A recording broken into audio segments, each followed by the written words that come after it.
Hey, what's going on, guys? My name is Jake from today'siPhone.com, and here's your TIP Daily for August 20th, 2012. Okay, so to start off, the iPhone 5 and the iPad mini are basically the two Apple devices that are getting the most attention right now, even though they may or may not exist. But there are a bunch of other Apple products out there that are also due for refreshes, and that includes the iPod Nano.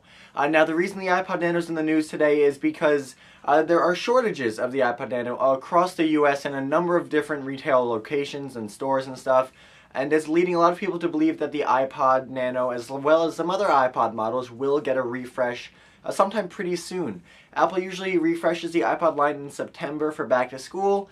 Of course, the release of the iPhone is going to mess with that a little bit, so we'll have to see. Hopefully it's pretty soon. I'd love to see the return of the camera on the iPod Nano. I'd love to see the return of some sort of buttons, so you can change the songs and browse artists and stuff without having to look at the screen on that tiny little touchscreen. It doesn't really make sense to me. Okay, now moving on to everybody's favorite subject, the iPhone 5. We have some more leaked parts today, but it's a little bit different because these leaked parts are actually put together. Now we have the back casing, we have the headphone jack, and we have the smaller dock connector, and they're all fitted together in these new sets of images, and I gotta say, it looks pretty good.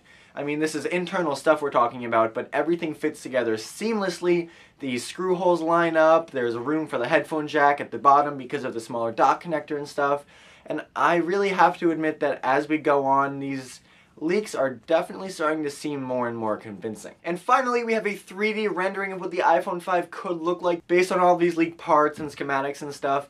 And as we have a whole 360 view of it, and it's compared to the Samsung Galaxy S3 to give us like a baseline of what the size is and that kind of thing.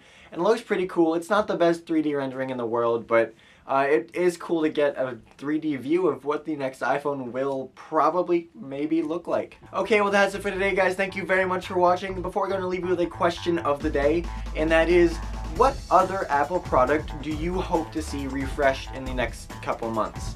You know, the iPhone 5, whatever, the iPad mini, whatever. Let's talk iPods here. Let's talk Macs. You can let me know in the comment section down below or on Twitter at TIP_Jake.